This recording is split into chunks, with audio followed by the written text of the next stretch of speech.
What's up guys, welcome back to my channel, Willy Kun Channel, dan selamat datang lagi di podcast cerita seram. Nah, di episode kali ini, gua akan menceritakan kisah yang telah ditulis oleh salah satu penulis di Quora bernama Gino Everingham. Nah, di sini gua akan bertanya dulu kepada kalian pernah gak sih mendengar rumor mengerikan tentang sekolahan kalian? Karena pasti ketika kita SD, SMP, dan SMA, sudah gak aneh banget rumor-rumor mengenai sekolah hantu atau sekolah yang kita gunakan saat ini, sekolah bekas tanah kuburan. Nah, pasti rumor-rumor horor seperti itu udah gak asing lagi dan kalian percayai ketika kalian bersekolah. Kisah ini diceritakan oleh Gino ketika dia sedang beristirahat di ruang istirahat sekolahnya. Jadi di situ sedang upacara, tapi dia memutuskan untuk kabur atau pura-pura sakit agar bisa berbaring di kasur yang empuk di sekolahnya itu. Tapi rupanya ini adalah keputusan yang salah pada waktu itu. Dia diganggu oleh sosok yang menghantui dia. Nah, bagaimana kisah ini? So, gue saranin kepada kalian untuk siapkan posisi nyaman kalian, langsung pasang headset, dan siapkan cemilan kalian juga agar kalian bisa menikmati podcast ini lebih baik lagi. So, langsung aja, let's go!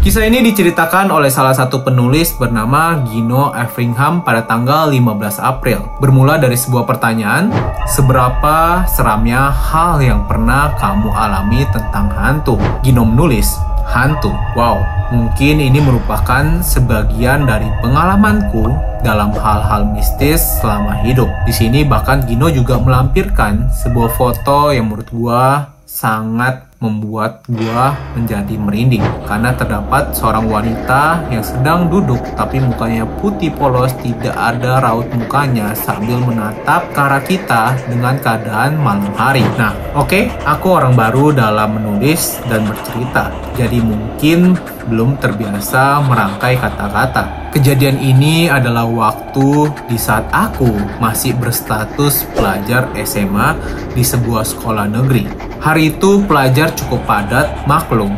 Hari Senin, jadi berasa kan padatnya? Hahaha. Ya, Senin pagi seperti biasanya, anak pelajar lainnya melakukan apel sekolah tepat pukul 7.30. Kami semua berbaris semua di lapangan basket untuk melakukan upacara bendera. Namun, tidak dengan diriku yang berusaha mencari alasan untuk molor di UKS. Usaha kenyamanan siswa.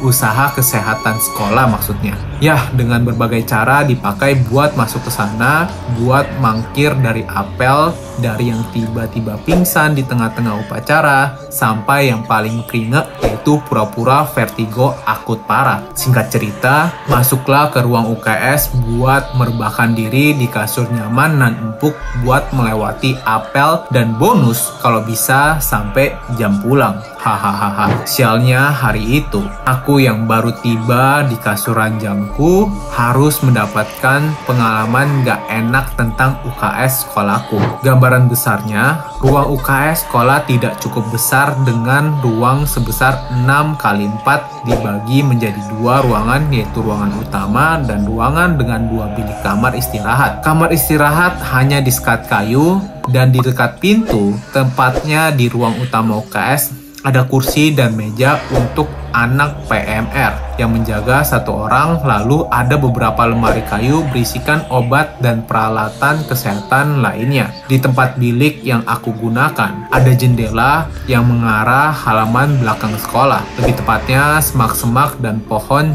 jati lagi pada rimbun. Di tengah fasilitas kenyamanan yang sedang aku rasakan, mungkin itu sudah 18 menit aku rebahan di sana. Dari bilik sebelahku, ada yang berbicara 2 orang wanita. Mereka bergumam cukup lama. Aku tidak terlalu menghiraukannya karena aku pikir itu biasa saja, mereka lagi bergosip tentang kakak kelas mereka yang ganteng. Mungkin aku.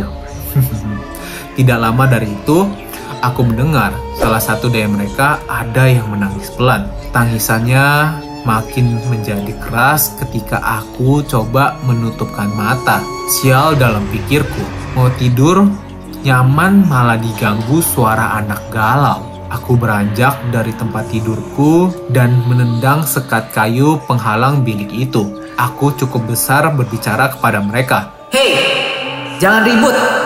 Di sini bukan kamu aja yang mau istirahat. Seketika, suara tangisan itu terhenti, namun langsung digantikan dengan suara tawa yang pelan tapi nada mengejek. Kupikir jangan dihiraukan lagi. Belum lama dari aku kembali berbaring, aku didatangi oleh penjaga UKS yang sedang berjaga. Anehnya, dia hanya datang untuk melihatku, lalu beranjak pergi. Aku semakin gerah, karena privasi kenyamananku hari itu cukup terganggu. Aku melihat ke arah jam tanganku, masih kurang 10 menit lagi, upacara akan selesai. Sial, gumamku. Aku berusaha bangkit dan merapikan kain kasur di sana dan berniat untuk beranjak pergi. Saat aku meninggalkan bilikku, aku melewati bilik yang tadi di sebelahku dan dengan niat untuk melihat anak-anak bandel mana yang tadi ribut. Tapi aku hanya melihat satu wanita sedang duduk bersila di atas kasur dan mengenakan selimut menutupi kaki dan pahanya. Aku lihat dia sedang menatap bawah dengan uraian rambut acak baru bangun.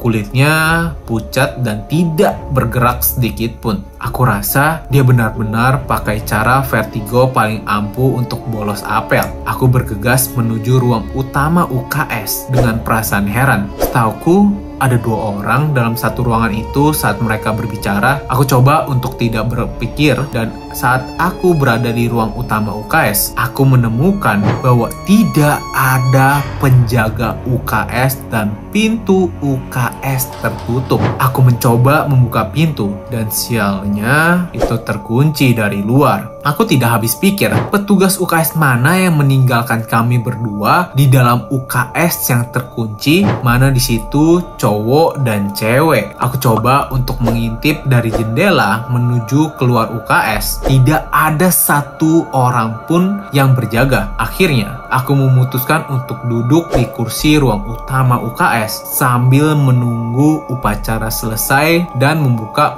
kunci ruang ini. Damn! Sialnya, itu perempuan tadi kembali menangis dan kini cukup kuat hingga aku terganggu. Lalu aku bergegas ke bilik tempat dia diam dan melihat dia masih dengan posisi yang sama, namun kini dia tertawa kencang. Posisinya masih sama, nunduk bersila pakai selimut di atas kasur kenyamanan.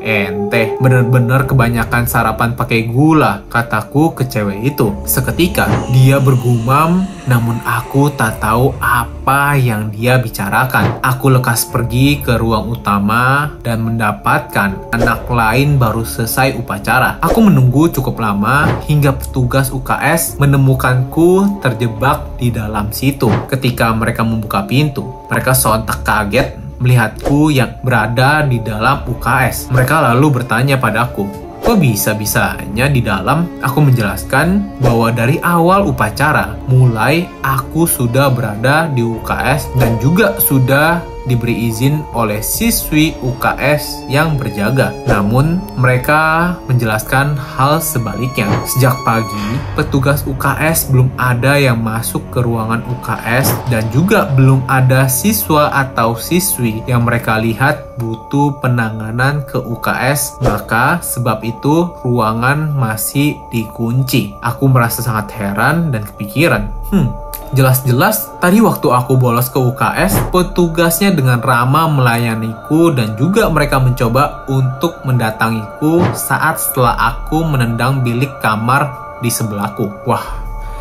Pikiran makin gak beratur ketika aku menjelaskan bahwa ada satu orang anak cewek lagi dan mereka malahan ada 2 orang ketika pertama kali aku dengar di awal. Aku yang awal kira dia berbicara dengan petugas UKS saat itu, jadi tidak berpikir jauh lagi. Tapi nyatanya, anak yang aku lihat duduk bersila di sebelah bilikku benar-benar tidak ada di ruangan itu. Gone.